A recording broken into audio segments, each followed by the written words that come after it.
Hello, everybody, and welcome to the SEMA Collision Repair and Refinish stage. My name is Jason Black with iCar, and next to me is Scott Van Hooley, and we're going to do an RTS overview today. Scott, why don't you introduce yourself? Scott Van Hooley. I'm the manager of the Repairability Technical Support Team here at iCar, and one of the founding members of RTS. We were started back in about 2014 from requests from the industry to help close some of the gaps in information that were out in the industry. Back then we didn't have as good a repair information as we do today. We've definitely, I think, had a pretty positive influence on repair procedures and repair information and finding information for the industry. We have a lot of things that we're going to kind of cover here that highlight some of that work we've done because there's a lot of questions out there, and instead of having opinions, we could provide people with facts. So the main output that we've had was really the RTS website, and we're going to cover that here in quite a bit of detail. So if you look at this, Scott, 11 years. So RTS has been around 11 years, and back 11 years ago, I was teaching at a technical college. And I'll be honest, I wish I would have known about RTS, but at the time I didn't.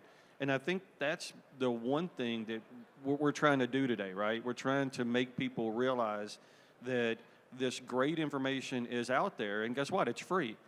You don't have to pay for it. There's no subscription. There's nothing like that. So kind of tell us, where you guys came in 11 years. So we really started out, you can see the image on the left. It was a pretty, limited on what we had for content. We had, a few different searches and things like that to answer questions for the industry. Because we started out, it was just two people. And who were those two people? It was Danielle and Babineau and myself, and then Jason Bartman, who was overseeing RTS. But, we started the entire department. And we really, I learned how to build a website, and Danielle learned how to build databases, and we have listened to the industry, and everybody on the team is a technician, and we really built it to help technicians and insurance adjusters out there on the vehicles that they're working on today, the vehicles in their stall.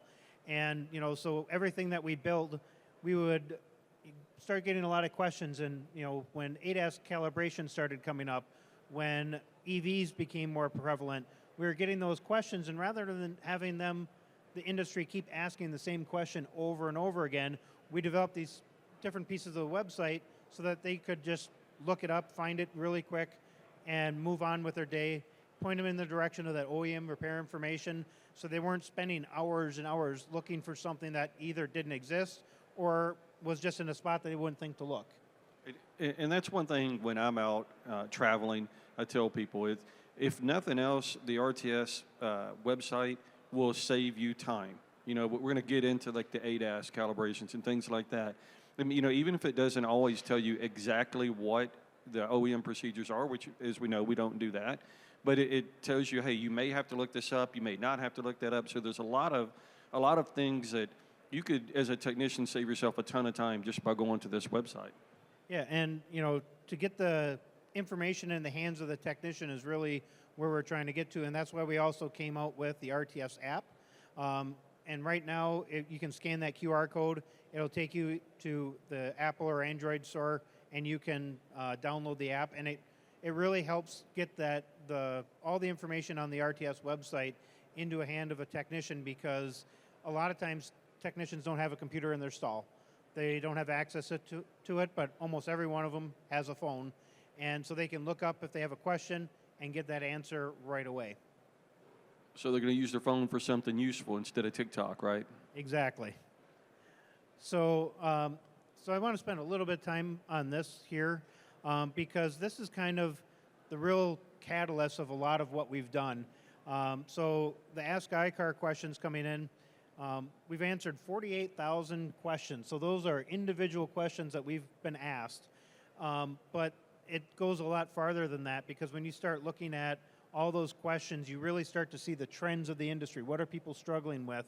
And that has helped informed, what courses need to be developed or what content needs to be in those courses. And a lot of times if we get an Ask ICAR in and there's not a good answer to the question, maybe there is, specific damage to a vehicle, or there might be something in a repair procedure that doesn't seem to make sense. And, in the past, there was no one really to go to ask the question. So that's where the OEM linking pin process came in, and that's where we will go to the OEM, send the question to them. It'll go to the engineers for review, and a lot of times new procedures have been developed. They might clarify something. They may even give you, on this particular vehicle with this specific damage, you can, on a good example is somebody ran over something and punched a hole in the floor. In the past, it would have been like, well, I guess we can weld it up. I guess it's, we can maybe do this. Where now we could send that into the OEM. They could take a look at it and they say, you know what? This is a mild steel panel. There's no reinforcements. You can pound that back straight, weld it up. It'll be fine. Or you might have to section it, or it might total out the car. But at least you have an answer one way or the other. Well, and that takes out the guesswork, but it also helps take out the liability. If the OEM comes back and says, yes, you can weld that up, then you know that has taken the liability out of it, as long as you weld it up correctly, obviously, and follow their procedures. Yeah, and it's something that I think, not that many years ago, Hyundai hadn't released their body repair manuals in the U.S. A lot of people in the industry were working on that and trying to show why we need it. And, the Ask ICAR and linking pin was a big part of that. And, some of the content we provided to them to show them what was going on really helped move that along to get that released, because I think Steve Marks, when he started working on it, he worked on it for a decade, and then I worked on it for a decade before we got him to release it. And it was a real industry effort from a lot of other organizations. I can't take all the credit, but we definitely were a piece of that. And so I think this is kind of the main part that we had to fulfill from the industry to really meet that, closing the gaps in information. This is one of the biggest pieces of that. And Bud, actually, on a different panel discussion, he mentioned earlier the timeline. If you do an Ask ICAR, what is the timeline you'll get a response? So typically we're going to, on the website it says within 24 hours. Internally, our goal is within 2 hours during business hours. On average, we're running about a 30-minute response time. And it may be there is no answer. We have to send this over to the OEM, but we're going to respond to you and let you know. But a lot of times it's, yeah, this position statement is here, or yes, there's a repair procedure for that. This is where you find it.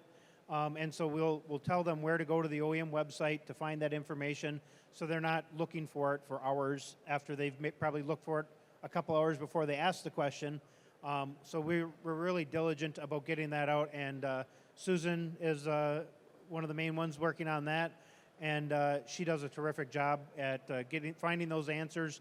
And it's a really hard job because you never know what's going to come in from what aspect. You have to know ADAS, EV, partial part. You have to know all these different places to look, and there's just a ton of information to know how to get to it, where to go to it, and she does a terrific job of it. She does. And, the thing about it is, Susan does a great job, but we have a great team. And so if there's something that Susan doesn't know, same thing with me, something I don't know, she knows that within our team, with RTS, we have so much knowledge with everybody involved, with Matt and Jordan and everybody, just we can get the information. So, and that whole reason I want to bring up the timeline is because, to me, a pet peeve, and you know this, is when I send an email out or I fill something out and I'm waiting 2 or 3 days and I hear nothing. It's like, even if it's, hey, I'm checking with the OEM, I'm checking with that. To me, that's a big professional deal, and that means a lot.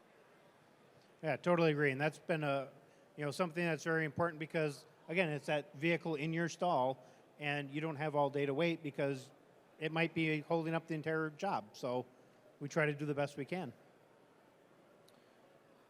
So OEM information pages, these are to me, these are very terrific pages because it's based on each OEM has some unique things that they can have on the page. We kind of have some standard things, but it's all about getting you to that OEM repair information. Links to their position statements. If they have different publications, we'll have those on there.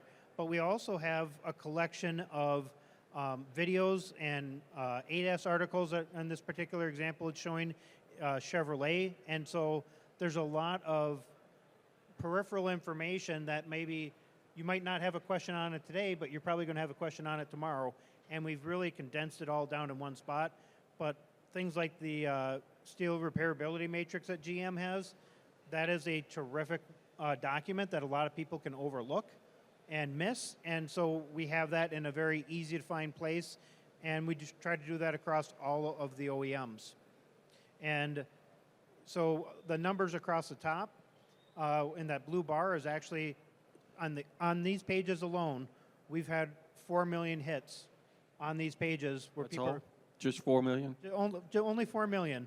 And, once upon a time, it was hundreds of thousands and things like that. And to be up to 4 million hits on these particular pages is a pretty big milestone. And there's some others coming up that are even better. So, And you look at those numbers, I was at a different event last year, and it was kind of funny. So Jerry Benani, that you had your conversations with, he brought up some slides of the most used resources. RTS was on that slide, but looking at that slide, they were the only one that was free. yeah, and it's really, we're meant to, ICAR's an industry neutral organization, and we want that complete, safe, and quality repair.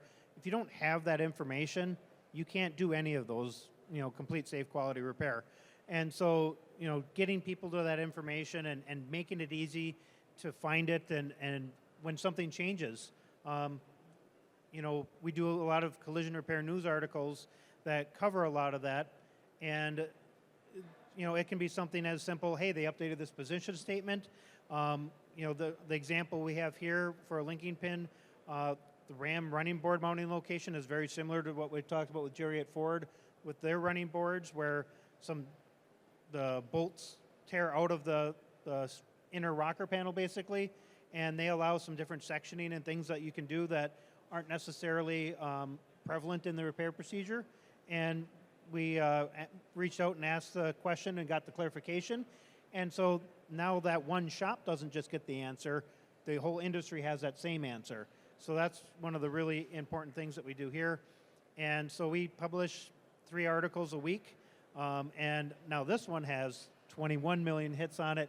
And to me, in my mind, that is the potentially 21 million questions we've answered. So we had 48,000 with the Ask ICAR, but now that's how many people have seen that and read those articles. And, we do a lot of series where the paint maker ADAS radar optimized color resources, because, I got to pick the hardest one to read. It's one of those things where we look at what all the paint makers say about this particular topic. We have a lot of them on OEMs where we'll list out all of the OEMs. So you don't have to take a guess at, well, what does GM say about pre and post scan, and what does Honda, and it's all in one place so you can see what they actually say in a really quick fashion. Again, saving time for the technician, right? Yep, that's what we're all about. So then the OEM calibration requirement search. So we started this shortly after we started RTS. We started getting a lot of questions. I think we started this about 2016, 2017 is really when we started to stand this up. And again, this is something that if event happens, we'll tell you when the calibration needs to occur based on the OEM repair information, but we'll also tell you if there is no calibration required.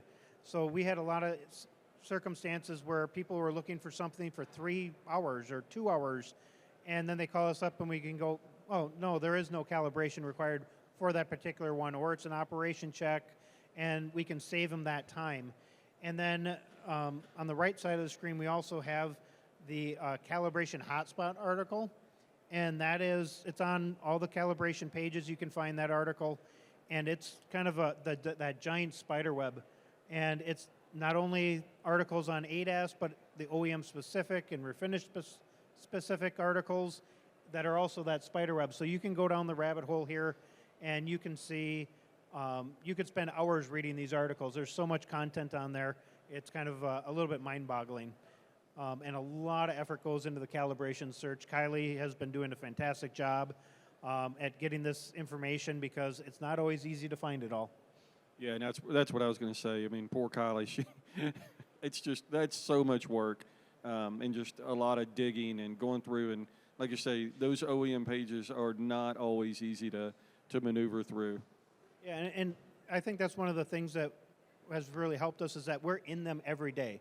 Your average technician isn't in there every day, and so a lot of times if they ask a question, we know exactly where to go to look and find it and verify the information, where if you're only in there every once in a while or you don't work on that OEM very often, it can be very confusing to find that information, and we can be that, time saving for you and avoid a lot of that wasted time. So the OEM partial part search. So this is really meant to be, again, that real quick thing. If there is a front lower rail, and is there a sectioning procedure or not? We used to have that.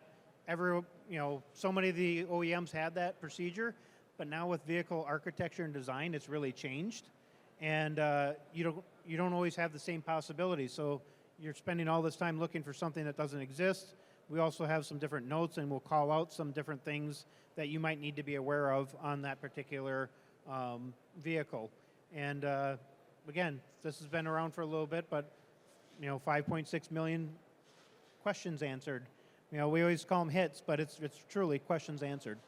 Yeah, because this is not like a YouTube page where you're getting people that are not interested in the industry, right? And that's the same thing about these videos. This is people that are in the industry that are searching things out. It's not random people running into it and going, "Oh, that looks good. I'll touch on that." These are professional hits, right? Yeah. We're not the most entertaining bunch, but we try. So the restraints. This is something that we actually added. It's just the replacement and inspection items after an airbag deployment. This is actually provided to us by Autotex, and we put it on here really just for that convenience. Again, that information in that one place that you can quickly find it and continue on with your repair plan. And the next one, this one is a little bit more in depth on the research, the OEM hybrid and electric vehicle disable search. This is one that, as EVs become and hybrids become more and more prevalent, it really became apparent that we needed to have a way to help technicians find how to safely disable these. And so we don't have like the quick find. We literally give you the step-by-step procedure to get into the manual to find this information, so you can get to all of the safety items and everything you needed from the OEM in that procedure. We'll tell you step-by-step how to get to it. Again, time savers. Yeah. And the graphic on the right is one that when we started looking at building these pages, we never thought we'd have to design these graphics. But what we found was the OEMs did a great job of showing you how to take out that high voltage service disconnect or how to disconnect the battery. They might even have a picture of it, but they never told you where it was. Is that important? Only if you want to take it apart. Follow the orange wires, right? No, I'm joking. Yeah.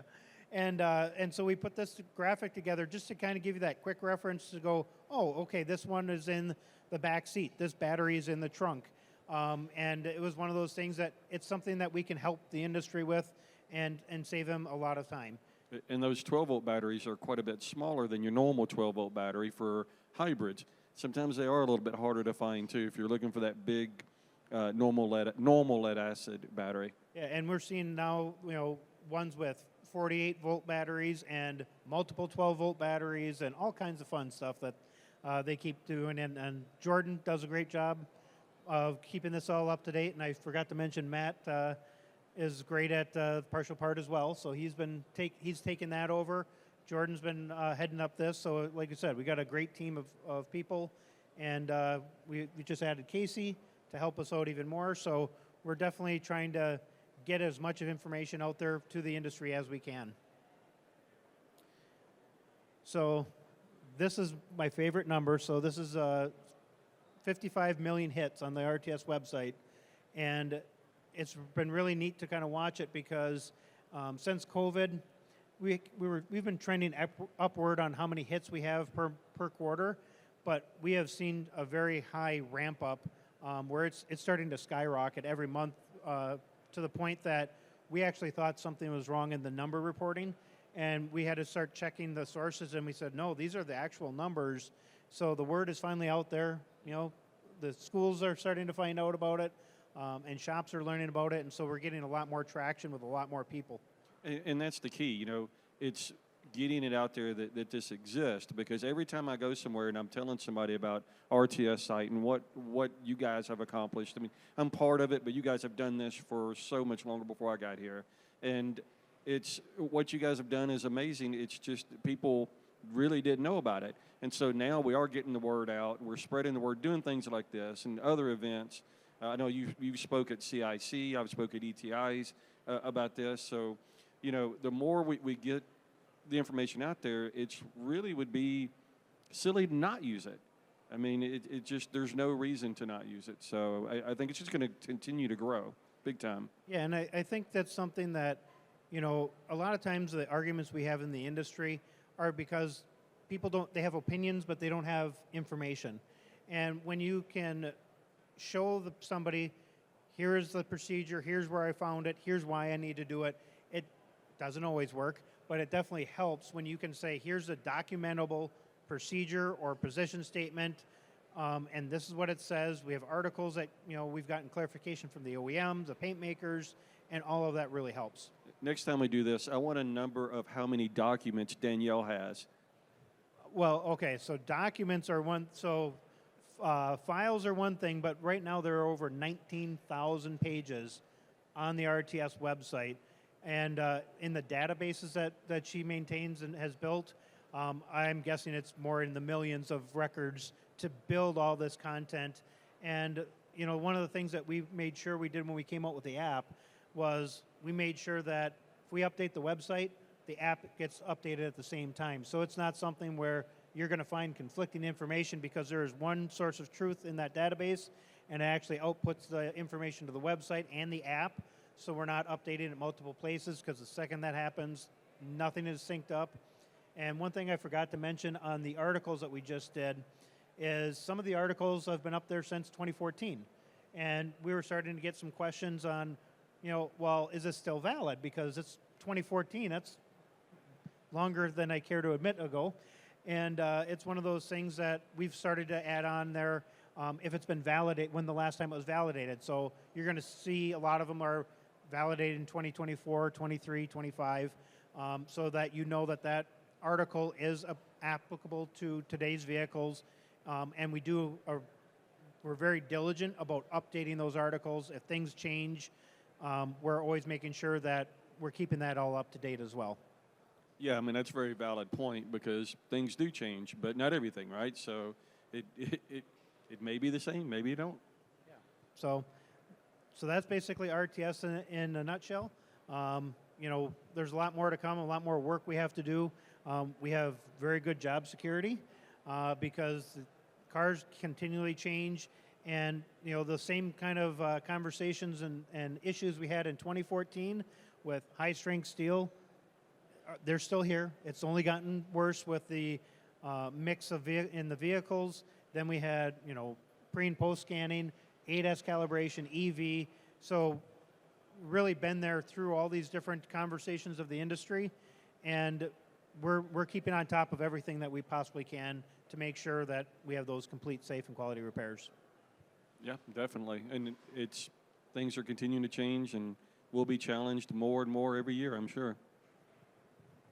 All right, and so that's what we had, and hope everybody enjoyed it and has a great rest of your SEMA.